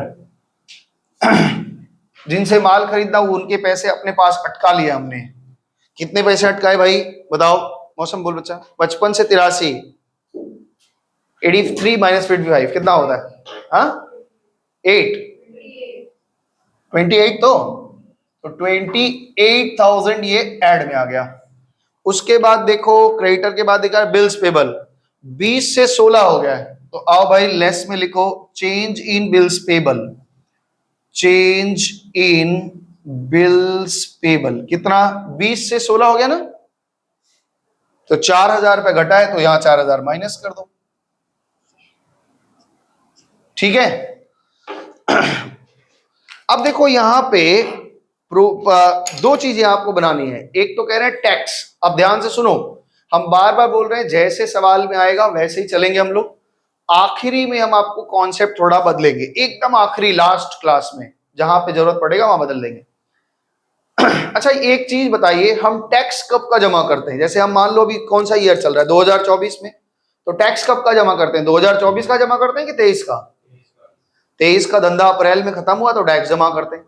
तो टैक्स हमेशा क्या किया जाता है कि पिछले का टैक्स जमा किया जाता है और नया बन जाता है। ध्यान से सुनना, सवाल में अगर कुछ नहीं लिखा है तो ये टैक्स का अकाउंट बना रहे हैं, आप समझो प्रोविजन फॉर टैक्सेशन। ओपनिंग में हमारे पास प्रोविजन में कितना पैसा पड़ा था बताओ, 40,000, और क्लोजिंग में कितना पड़ा है बताओ, कितना है, 50,000, ठीक है। यही लिखा है। अगर सवाल में कुछ नहीं बोला है तो हम मानते हैं कि पिछले साल जो प्रोविजन बनाया गया था पहले ये टैक्स पे करेंगे, पहले ये टैक्स पे करेंगे, और फिर कुछ अगर एक्स्ट्रा जमा उमा किया होगा तो वो होगा। देखो टैक्स को लेके झमेला है, हम जो अपना फाइनल अकाउंट बना के देते हैं गवर्नमेंट उस फाइनल अकाउंट को मानती ही नहीं है, वो क्या करती है, बोलते है ये गलत है, हम अपने तरीके से बनाएंगे। तो टैक्स का कैलकुलेशन अलग तरीके से होता है। तो आप ये मान के चलिए लास्ट ईयर वाला पैसे हम पहले यहाँ पे कैश बोल करके पेड कर दिए 40,000, कुछ नहीं बोला है इसलिए मान रहे हैं कि लास्ट ईयर का पे कर देते हैं, और करंट ईयर का ये कंडीशन है, बस यही है। इसका मतलब क्या है, इसका मतलब है कि पीएल अकाउंट में से यानी हम लोगों ने 50,000 रुपया टैक्स के लिए निकाला है। बोलो ठीक है, बात समझ में आया। फिर से समझो टैक्स का प्रोविजन कैसे काम कर रहा है। ओपनिंग बैलेंस इन्होंने दे रखा है, क्लोजिंग बैलेंस इन्होंने दे रखा है। हमें यह मानना है कि लास्ट ईयर जो हमने प्रोविजन बनाया था वो टैक्स इस साल पे किया, ठीक है, और कुछ नहीं बोला है। इसका मतलब है ये जो हमने प्रोविजन बनाया है ये पीएल अकाउंट से पैसा लिए और it is the for the next year, ये हम इस अगले साल ये जमा करेंगे। समझ में आ रहा है। जैसे मान लो हम तुमसे क्या बोलते हैं, ये आपका जनवरी महीना है, आप जनवरी महीना में परीक्षा देंगे तो रिजल्ट कहाँ आएगा, जनवरी में नहीं फरवरी में आएगा, और फरवरी में जो रिजल्ट देगा वो रिजल्ट कहाँ आएगा, मार्च में। तो ये हमेशा क्या होता है, हम अपना टैक्स जो होता है वो प्रीवियस ईयर का जमा करते हैं। तो हम यहाँ पे जो कमाए उमाए होंगे ये प्रीवियस है, ये असेसमेंट ईयर है, इस ईयर में हम खड़े हुए हैं, और टैक्स हम कहाँ का जमा रहे हैं, पिछले ईयर का। तो पिछले साल का प्रोविजन के नाम पे 40,000 निकाल रखे थे, कुछ बोला नहीं, हम मान रहे हैं कि उतना ही टैक्स बना और हमने टैक्स पे कर दिया। और क्लोजिंग बैलेंस में दिख रहा है फाइनल अकाउंट बनाने के बाद कि अभी भी आपके टैक्स के अकाउंट में 50,000 है, इसका मतलब यही पैसा हम निकाले हैं for the next year provision हमने बनाया है। बात समझ में आ गई है। फिर से बताइए, समझ गए। टैक्स में ऑलवेज हर जगह हम क्या कर रहे हैं, डिफरेंस देख रहे हैं, हर जगह हम डिफरेंस देख रहे हैं ना। साल के शुरुआत में 40,000 है, साल के एंड में 50,000 हो गया, तो हम ये कह लें कि 10,000 का नया प्रोविजन बनाया, नहीं। अगर ऐसा मान के चलेंगे, जैसे जनरल रिजर्व में क्या देखा 40 से 70 हो गया तो 30,000 का नया प्रोविजन बना लिया है। लेकिन यहाँ पे जो प्रोविजन टैक्स का है, टैक्स के प्रोविजन में हम टैक्स वाले प्रोविजन में पैसा रखते हैं, फिर उसी में से टैक्स जमा करते हैं, फिर ले आते हैं, ऐसा होता रहता है। तो लास्ट ईयर हमारे पास में साल के शुरुआत में दिखाया कि आपके पास 40,000 प्रोविजन अकाउंट में था, और साल के एंड में 50,000 दिख रहा है। अभी भी फील कर पा रहे हैं आप कि साल के शुरुआत में ऐसे फील करो कि ये हमारा कंडीशन था साल के शुरुआत में 40,000, और ये ड्यूरिंग द ईयर पता नहीं क्या क्या क्या क्या हुआ, और यहाँ पे दिख रहा है 50,000 हो गया फाइनल अकाउंट बनने के बाद। कैश फ्लो तो फाइनल अकाउंट बनने के बाद ही बनता है। ये 40,000 कहाँ गया, ये कहीं ना कहीं हमने ड्यूरिंग द ईयर पे कर दिया होगा कि भाई आपका इतना रुपया था पे कर, और यहाँ पे जब पीएल अकाउंट बना तो वहां से 50,000 रुपया नेक्स्ट ईयर के लिए मांग के रख दिए। तो याद रखना कि टैक्स वाले कंडीशन में हम क्या मानते हैं, अगर क्वेश्चन साइलेंट है तो हम क्या करते हैं, लास्ट ईयर वाला पे करते हैं, करंट ईयर वाला मानते हैं कि प्रोविजन बना है। ओके, तो इस साल हमें यह ध्यान रखना है कि नया प्रोविजन कितने का बना है, 50 का बना है, और टैक्स पेड कितने का हुआ है, 40 का। तो भाई साहब 40 का टैक्स पेड, यहां पे 40,000 रुपया टैक्स पेड कर देंगे हम, 40,000 रुपया टैक्स पेड हो गया, ठीक है ना। और प्रोविजन में जो पैसा बनाया वो रखे ही रहेंगे, अभी कोई दिक्कत नहीं हमें। 50,000 रुपया हमने निकाला है ना, वो दिखाएंगे अभी। बोलो, हुआ, समझ में आया है जी? संस्कार समझ पाए हो? टैक्स आप, अच्छा चलो यहाँ तो उल्टा हो जाएगा, पढ़ते जिस महीने का हो फीस उसके बाद वाले महीने ऐसे देते हो, आप तो यहाँ एडवांस भरते हैं, पहले ही महीने की शुरुआत में भर देते हैं, नहीं तो वो एग्जाम्पल लग जाता है। लेकिन यहाँ पे मान लो कहीं आप पढ़ते हैं जैसे पैसा बाद में लेता है, तो क्या मानते हो कि साल की शुरुआत में 40,000 उधारी थी, तो उसको पहले भरा होगा, तब तो बाद में 50,000 और पड़ा होगा, ऐसे ही मान के चलिए, ठीक है। और बिल्कुल यही चीज प्रपोज्ड डिविडेंड में, ध्यान रखना, प्रपोज्ड डिविडेंड का मतलब होता है, इसके बारे में थोड़ा थोड़ा आपको आइडिया 11 में थोड़ा बहुत बताए थे, लेकिन यहाँ पे फिर से समझो, यही नियम बदला है। प्रपोज्ड डिविडेंड पहले क्या मानते थे, वो लाइबिलिटी मान लेते थे, लेकिन अभी इन्होंने प्रपोज्ड डिविडेंड में मानते हैं कि एक प्रस्ताव रखा गया है। याद आ रहा है कि आपको पिछले साल मौसम, अभी पिछले महीने पिताजी से बोले कि पिताजी हमको एक ठो स्काई बैग्स दिला दीजिए, मेरा बैग अब थोड़ा खराब हो रहा है। तो पिताजी ने इनको प्रस्ताव रखा कि तुम क्या बात करती हो, हम तुमको तो अमेरिकन टूरिस्टर का दिला देंगे। तो प्रस्ताव रखा, इसका मतलब ये थोड़ी हो जाता है कि दे दिया। तो पहले के जमाने में जो था वो लोग मानते थे ऐसा कि जो प्रपोज्ड है वो लाइबिलिटी मान के चलते थे, लेकिन अब ये सिस्टम बदल गया है। सवाल पिछले जमाने का ही चल रहा है, इसलिए हम लोग यहाँ पे क्या मानेंगे अभी, कि जैसे पहले चलता था वैसे ही करेंगे। और जिस सवाल में प्रपोज्ड डिविडेंड को लाइबिलिटी नहीं मानेंगे, वो कहाँ दिखेगा आपको, कंटिन्यू, वो नीचे एडिशनल इंफॉर्मेशन में दिखेगा, बैलेंस शीट में नहीं आएगा। बैलेंस शीट में आ रहा है मतलब वो लाइबिलिटी की तरह ट्रीट कर रहे हैं, बात को समझो थोड़ा सा। बैलेंस शीट में अगर प्रपोज्ड डिविडेंड दिख रहा है मतलब वो लाइबिलिटी की तरह दिख रहा है, वो पुराने जमाने में ऐसा चलता था। लेकिन अभी ये प्रपोज्ड डिविडेंड, आप कोई एनुअल रिपोर्ट किसी का निकाल के देखो, तो प्रपोज्ड डिविडेंड कब होता है, एनुअल जनरल मीटिंग में प्रपोज की जाती है, ठीक है ना, कि हम इतना रुपया डिविडेंड बांटेंगे। वो कहां से आएगा, इसमें लाइबिलिटी नहीं मानते, ठीक है ना। तो अभी यहाँ पे हम क्या करते हैं, यहाँ पे लिख रहा है प्रपोज डिविडेंड है, यानी 20,000 और 30,000 सेम कंडीशन है। आप ऐसे समझो, ये देखो इधर का कहां बना दे, यहां बना दे। डिविडेंड में ओपनिंग बैलेंस 20,000 था और क्लोजिंग बैलेंस आपके पास 30,000 का है, ठीक है। इसका मतलब है कि लास्ट ईयर जो हमने प्रपोज किया था वो इस साल पे कर दिया है ना, जैसे टैक्स वाला चीज है, बिल्कुल वही। लास्ट ईयर हमने अपने एजीएम में कितना प्रपोज किया था कि हम 20,000 रुपए डिविडेंड बांटेंगे, और उसको कुछ नहीं बोला, तो हम ये मान के चलते हैं कि इतना रुपया हमने डिविडेंड 20,000 रुपया पे कर दिया, बोलो हाँ। और इधर बैलेंस दिख रहा है, इसका मतलब है पीएल एप्रो वालों से हमने कितना मांगा है, 30,000 रुपया मांगा है इस बार के लिए, फॉर द नेक्स्ट ईयर, अगले साल के लिए। बात समझ में आया? तो अभी ये बताओ, इस सवाल के हिसाब से डिविडेंड कितने का पे किया हमने, डिविडेंड फाइनेंसिंग आइटम है इसलिए यहां पे मान रहे हैं, डिविडेंड कितने का पे किया, 20,000 रुपया माइनस कर लो यहां पे। और नया प्रोविजन कितने का बनाया, 30,000 रुपए का, तो यहां पे लिख लो प्रपोज डिविडेंड के लिए हमने पीएल एप्रो वालों से माना होगा, प्रपोज डिविडेंड कितने का मांगा है, 30,000 रुपया, ठीक है जी। समझ पाए हो? लास्ट ईयर का क्या बदबू दे रहा है पगला, लास्ट ईयर का जो डिविडेंड है ये प्रपोज डिविडेंड था, इस साल हमने पे कर दिया है, और इस साल अभी भी प्रपोज डिविडेंड अकाउंट में 30,000 का बैलेंस दिख रहा है, मतलब इतना हमने पीएल एप्रो से मांगा है नेक्स्ट ईयर। तो जो मांगते हैं वो पीएल एप्रो से मांगा है इसलिए यहां माइनस किया, और जो पे किया है वो यहां किया, ठीक है। दूसरा सवाल थोड़ा दमदार आ गया, हमने जानबूझ के ऐसा लिया ही था, थोड़ा आराम से डिस्कस करिए। हो गया कंप्लीट? हुआ? तो ये आपका शायद हमने सारा आइटम कंप्लीट कर दिया है। अब आखिरी काम बचा है क्या, इसको टैली करना। तो भाई साहब इसको टैली करके आप बताइए प्रॉफिट बिफोर टैक्स कितना था, कितना, कैसे 12 पागल जैसा हरकत, 98, 30, 30, 72, 12,000 दिख रहा है, दुष्ट कहीं का। 72,000 हमको तो 16, 78,000 दिख रहा है, देखो कितना आ रहा है, हाँ 86,000 दिख रहा है, ये कह रहे हैं 86,000, दिस इज पीबीटी।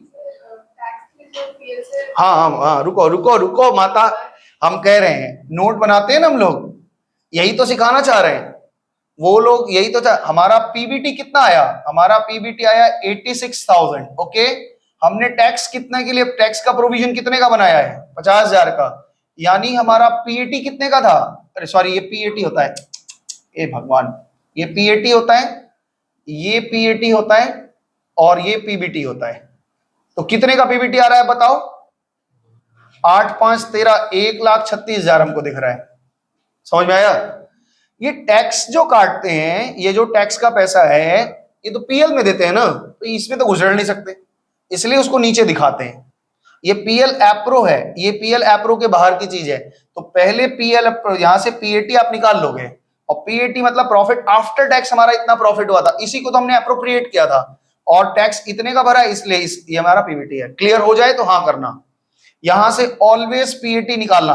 और जो लोग शीट में बनाते हैं ना, जो चार्ट वाला बनाते हैं, वो क्या करते हैं, वो ऐसे बनाते हैं, वो ऐसे लिखते हैं, बोलते हैं इस बार की प्रॉफिट मेरी, दोनों का डिफरेंस कितना हो गया, 16,000 मानते हैं, फिर इसमें रिजर्व बनाए, इसमें टैक्स बनाए, इसको जोड़ जोड़ कर निकाल देते हैं। स्कूल वाले ऐसे करते हैं, आप ऐसा नहीं करेंगे क्योंकि बड़े लेवल में आप फंस जाएंगे, इसलिए आप हमेशा से अकाउंट बना के ही चलिए।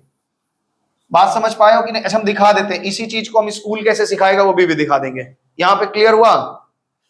हाँ, ये आपको क्लियर हुआ कितना आया, 1,36,000। दिस इज द पीबीटी आपका, 1,36,000। एक बार फिर से समझा दें या समझ गए हैं? अभिषेक समझे हो? समझ गए हो ना बढ़िया से? रौनक समझ में आया है? तुम्हारा बात क्लियर हुआ? जो तुम पूछ रही थी प्रोविजन का पैसा टैक्स वाला कहां गया, टैक्स वाला पैसा नीचे एडजस्ट होता है क्योंकि वो पीएल का आइटम है ना। तो भाई साहब अब मेरे को बताओ, net profit working capital changes के यहां कितना आ रहा है? तरुण बता भाई। 1,36 प्लस 30 प्लस 30 60, हाँ 1,96, 1,96,000 हमको दिख रहा है। अच्छा 1,96,000 के बाद में कैश चेंजेस फ्रॉम, ये सब करो, ये जोड़ो, ये सब घटाओ, कितना आ रहा है?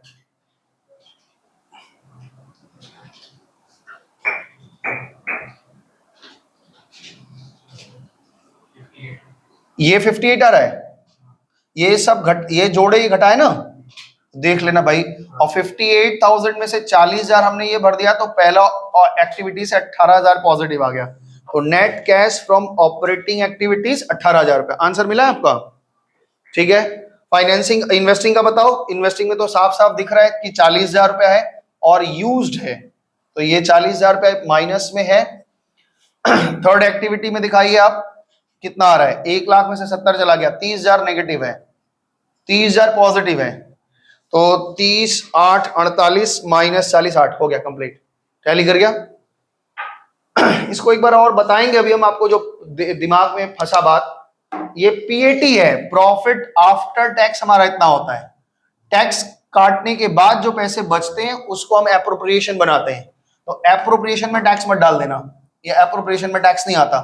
पार्टनर शेयर होल्डरों के साथ जो लेना देना होता है वो यहां होता है, गवर्नमेंट के साथ जो लेना देना होगा वो अलग होता है। और ये लॉजिक आप समझ लीजिए कि ओपनिंग और क्लोजिंग बैलेंस अगर आपके पास टैक्स का दिया हुआ है, तो अगर कोई इंफॉर्मेशन नहीं है तो हम लोग मानते हैं कि लास्ट ईयर का टैक्स जमा करते हैं, और अगर करंट ईयर का प्रोविजन बना है।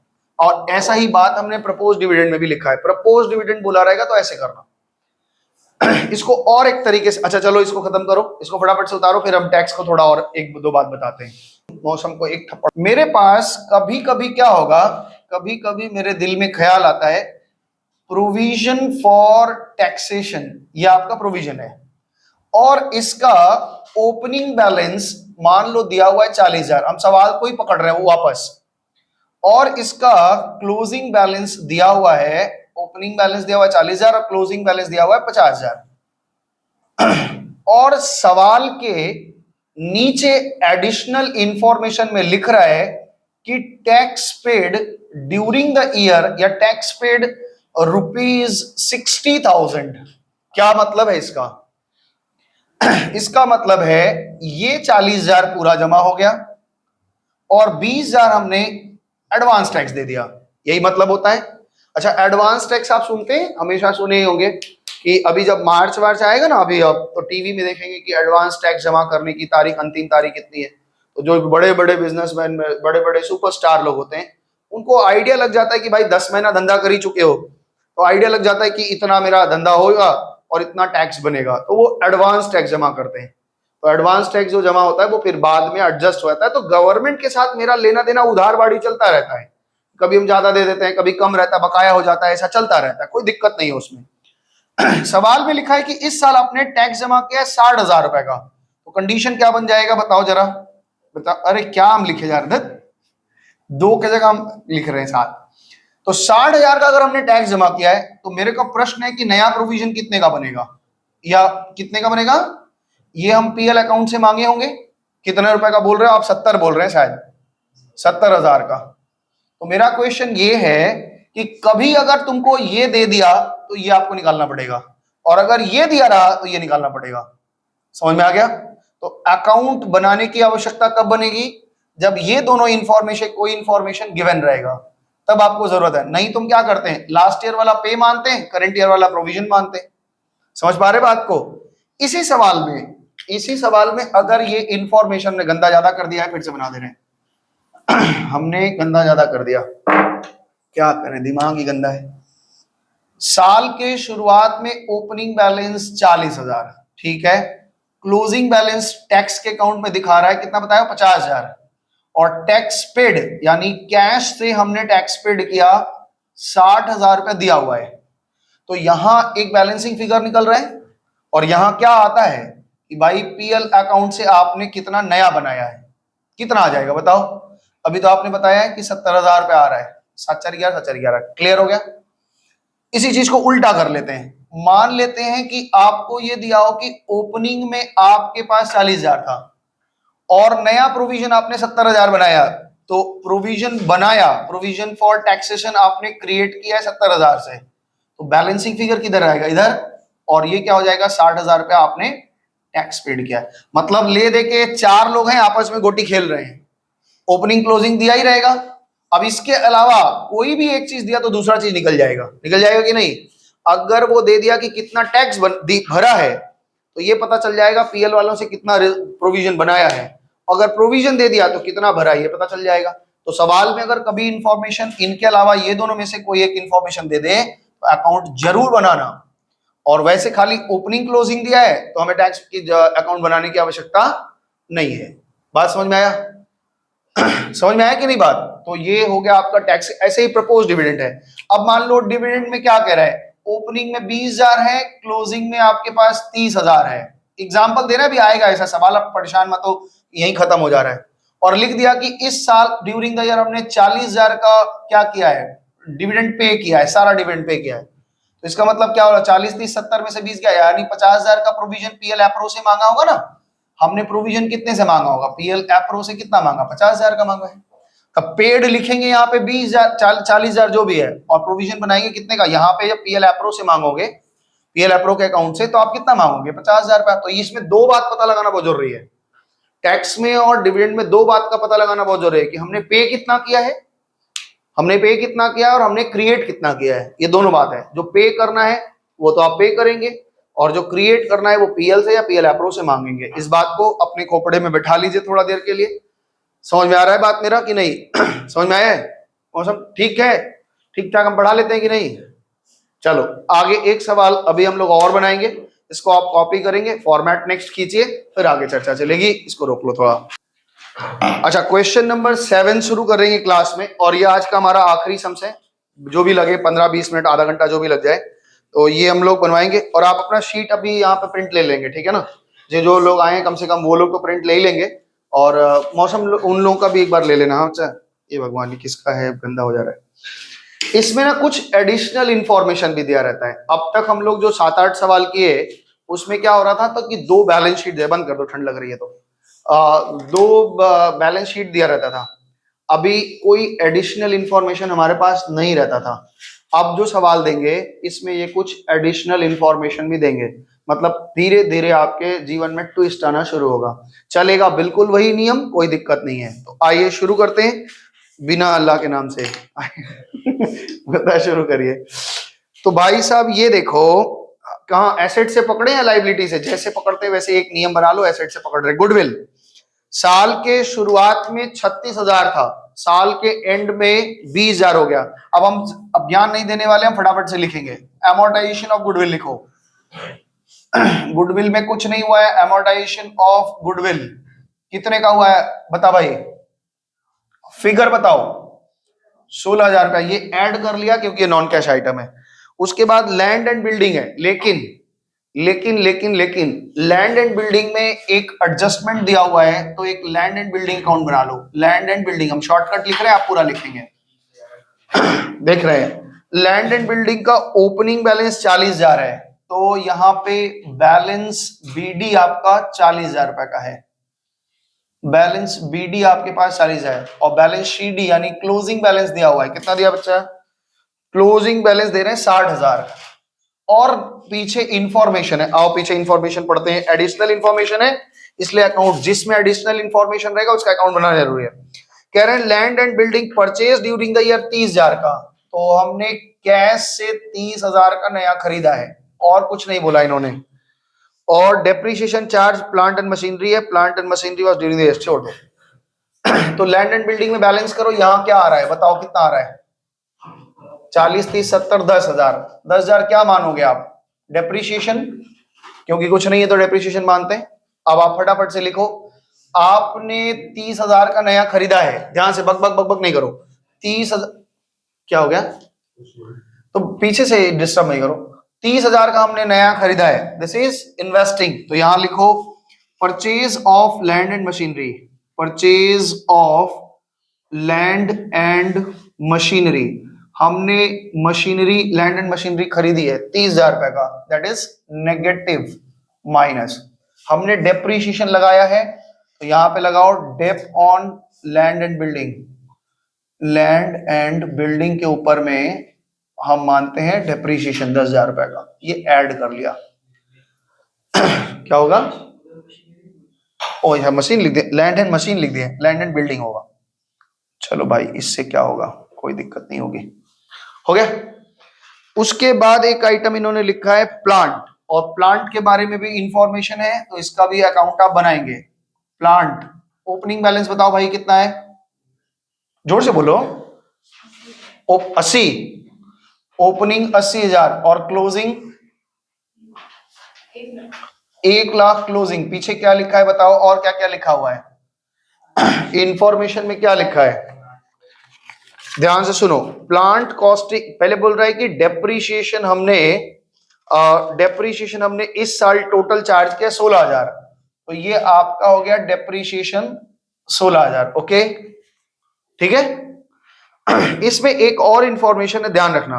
कह रहे हैं एक मशीन थी जिसकी कॉस्टिंग 15,000 और 20,000 थी, उस पे अब तक हम 5,000 का डेप्रीशिएशन दे चुके हैं, तो उसकी बुक वैल्यू कितनी आ गई बताओ भाई।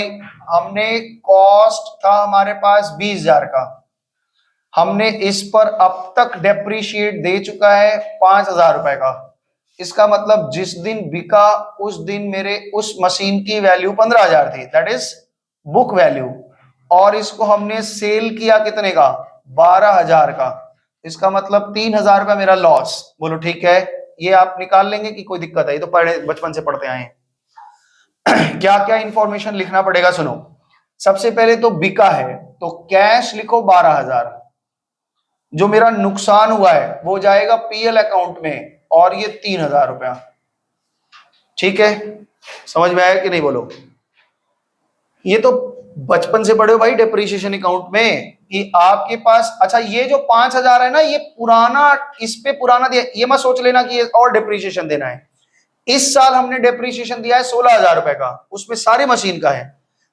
ये सीधा सीधा बुक वैल्यू हमको बता सकते थे कि 15,000 है, लेकिन उनके बताने का एक तरीका है कि वो कॉस्टिंग बता रहे हैं और कितना डेप्रीशिएशन राइट ऑफ हुआ है वो बता दे रहे हैं। तो हमने बुक वैल्यू निकाल ली और बेचा 12,000 में, तो हमारे पास लॉस कितने का आ गया? 3,000। इसको बैलेंस करो, यहां कितना आ रहा है ये बताओ। ये टैली कर गया? टैली कर गया क्या? नहीं, इधर नया खरीदारी आएगा। कितने का खरीदारी हुआ बताओ?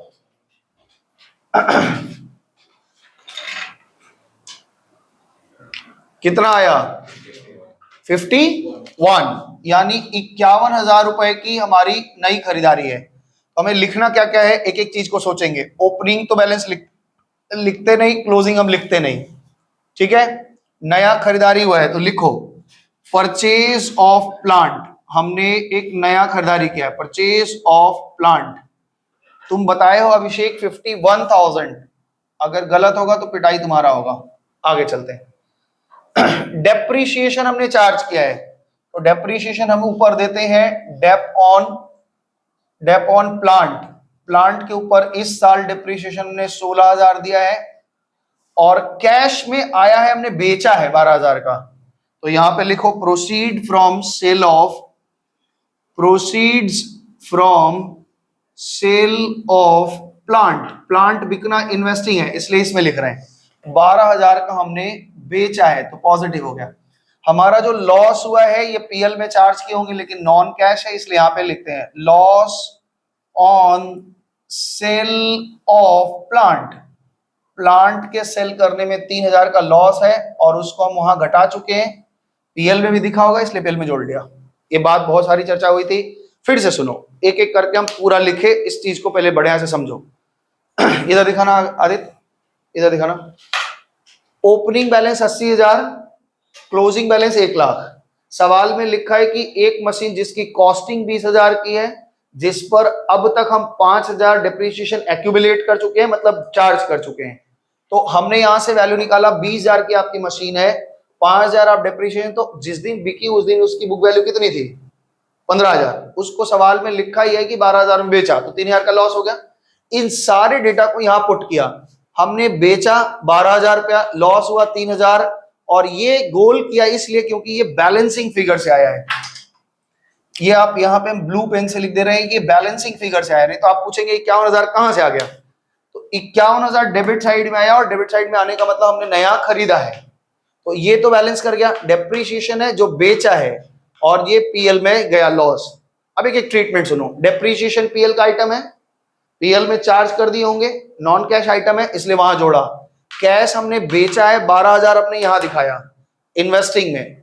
पीएल में 3,000 रुपया है, और ये पीएल में भी हमने जोड़ा वापस, क्योंकि लॉस जहां का है वहां दिखाना है। इन्वेस्टिंग का लॉस है, इन्वेस्टिंग में दिखाया, और ये 51,000 नई खरीदारी हुई है, 51,000 यहां दिखाया। इधर दिखाओ जरा मेरे पास में, एक एक चीज को आप लिखेंगे मेरे साथ। ये हम बच्चे हम जान रहे हैं, भूल रहे हैं, इसमें आप मेरे साथ आप लिखेंगे। यहां पे आप लिखे पहली बात, परचेज ऑफ, हम समझ जाएंगे, भूल जाएंगे आप, पक्का भूल जाएंगे। परचेज ऑफ एसेट्स कहां जाना चाहिए बताओ, परचेज ऑफ एसेट कहां होगा, very good, investing.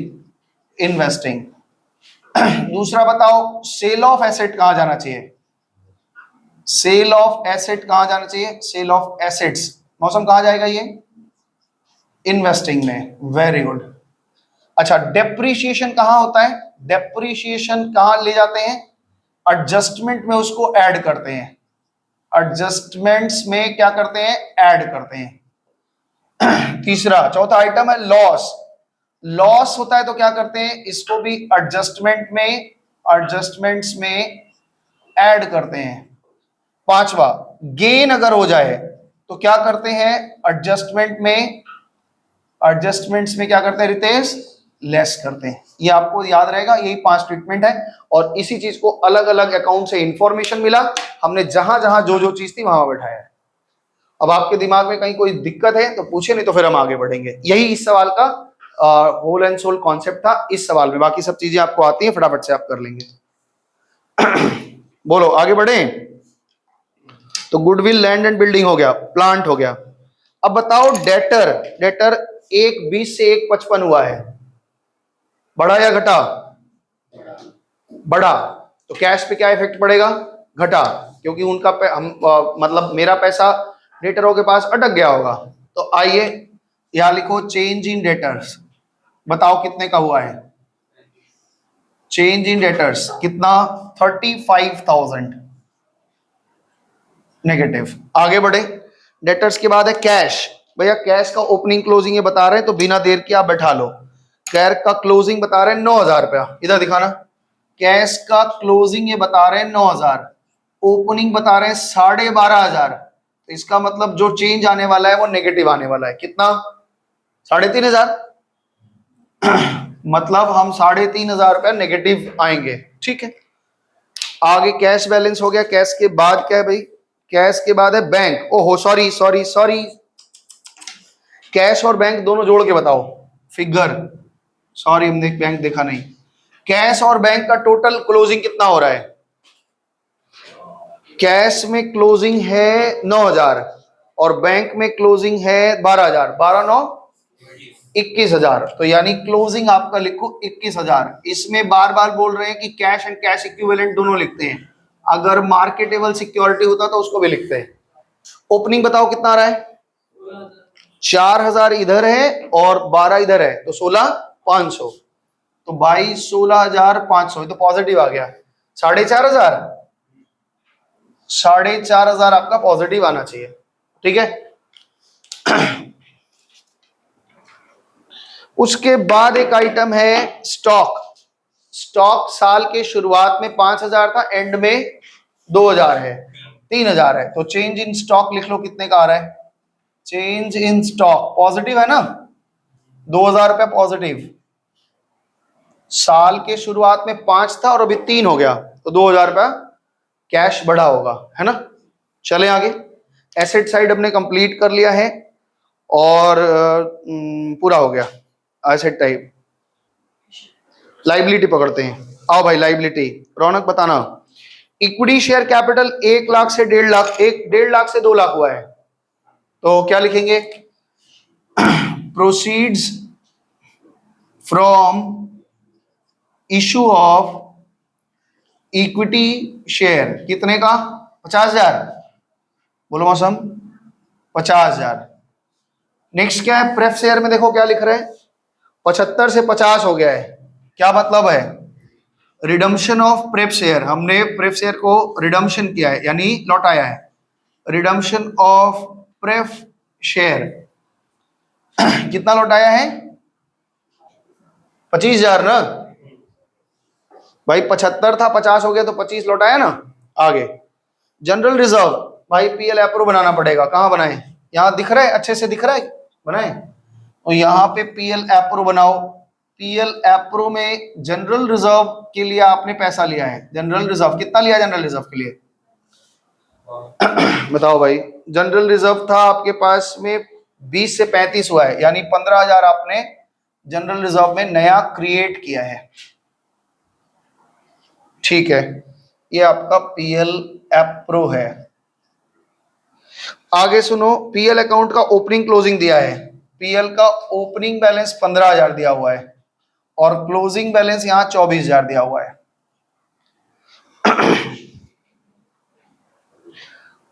Opening closing 15 और 24, ठीक है। क्रेडिटर का बैलेंस 27,500 से 35 हुआ है। बोलो कितना आएगा? Change in creditor, change in creditor कितने का आया बताओ? हाँ थोड़ा जोर से बोलो भाई। 7,500। चलो, तो इधर का काम हो गया हमारा। इधर पे टैक्स की बात कह रहे हैं, तो टैक्स तो आपको पता है, अकाउंट बनाने की जरूरत नहीं है। लास्ट ईयर वाला क्या करते हैं? पे करते हैं और करेक्ट ईयर वाला जोड़ेंगे। तो भाई लास्ट ईयर कितना हमने प्रोविजन में था? 10,000। तो टैक्स पेड मान लीजिए अब 10,000 रुपए। हाँ क्या चीज?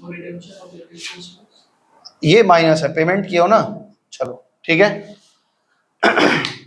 यहाँ पे एक चीज, टैक्स पेड 10,000 का, नया प्रोविजन 15,000 का। आप मेरे को पीएटी निकाल के दिखाओ कितने का है? पीएटी कितने का है? 24,000। 24,000 है। तो मेरे पास पीएटी अगर 24,000 का है और टैक्स के लिए कितना का प्रोविजन हमने बनाया है? 15,000 का। नया प्रोविजन बनाया है 15,000 का, तो ये 39,000 आपका पीबीटी आ गया। This is PBT. पीबीटी मतलब प्रॉफिट बिफोर टैक्स। पहले इतना दूर आप हाँ करिए, फिर हम आगे बढ़ेंगे। आपको कोई डाउट है, कहीं कुछ है तो पूछो। यहां से निकाला पीएटी, पीएटी में टैक्स प्रोविजन बनाया है 15,000 का। सवाल में टैक्स से रिलेटेड ज्यादा बातें नहीं है, इसलिए अकाउंट हमने नहीं बनाया। स्मार्टली हमने काम कर लिया। ओपनिंग बैलेंस को पे कर दिया, क्लोजिंग बैलेंस का प्रोविजन बनता है। ये तो पिछले सवाल में रट रट के थक गए थे, हो गया। तो यहाँ पीबीटी आपका आ गया, पीबीटी कितना आया 39। तो आइए पीबीटी बिठाते हैं, ये नोट आपका बन गया। सबसे आखिरी में पीबीटी वाला काम किया करो। ये बताओ कितना आ रहा है डिविडेंड और टैक्स, हाँ पेड पेगा, डिविडेंड डिविडेंड है नहीं कुछ, चलो देखते हैं कुछ छूटे ना भाई, ध्यान रखना इस बात को।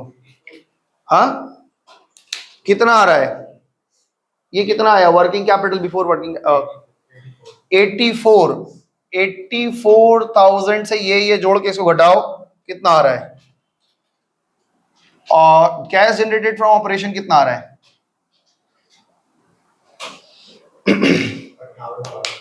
58। भाई बक बोलता नहीं है ना, बहुत दुष्ट है। तो एक बार बोल के चुप क्यों, पूछ रहे हैं तो बताता है 58,500, और इसमें से 10,000 माइनस कर दिया 48,500। आंसर आया कि नहीं देखो। चलो दूसरा वाला देखो, इसमें कितना आ रहा है 51 और 30 81, 81 में से 12 घटाओ 81 माइनस 12 कितना होता है 81, पूरा 1000 लिखेगा 69। आंसर मिला 69 नेगेटिव है, आंसर मिला। इसमें देखो कितना आ रहा है 50 में से 25 गया तो 25 पॉजिटिव आया, ठीक है। हाँ अब आप एक बार जोड़ लगा लो तीनों, देखो सही आ रहा है कि नहीं। मेरे को इस तरफ दिखाओ, यहाँ पे हमने cash flow from operating activities कितना निकाले हैं 48,500। Cash flow from investing activities हमने निकाला है -69, और cash flow from financing activities कितना निकाला हमने 25,000 पॉजिटिव,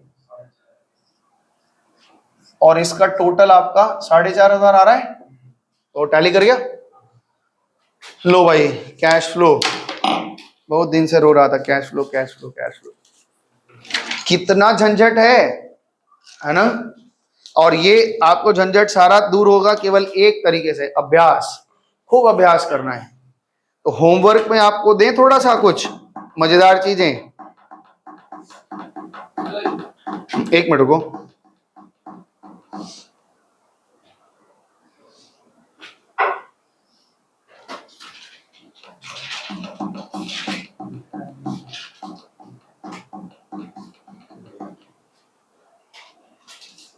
चलो वैसे तो बहुत सारा बन जाएगा, लेकिन आपको हम होमवर्क ज्यादा नहीं देंगे। 15 तक आपका होमवर्क है, 15 तक होमवर्क है, 3 दिन आपके पास समय है। 15 तक होमवर्क बना के ले आएंगे, जिसका जो डाउट्स होगा, वैसे अभी प्रैक्टिस करवाएंगे हम, तो अभी और प्रैक्टिस होगा। तो आप 3, ये चैप्टर थोड़ा लंबा चलेगा, मतलब 10-12 क्लास लग जाएगा इसको, 10 क्लास तो लगना ही है। कैसे देख रहे हैं, ठीक है। तो होमवर्क लिख लीजिए, आपका टिल 15 आपका होमवर्क है।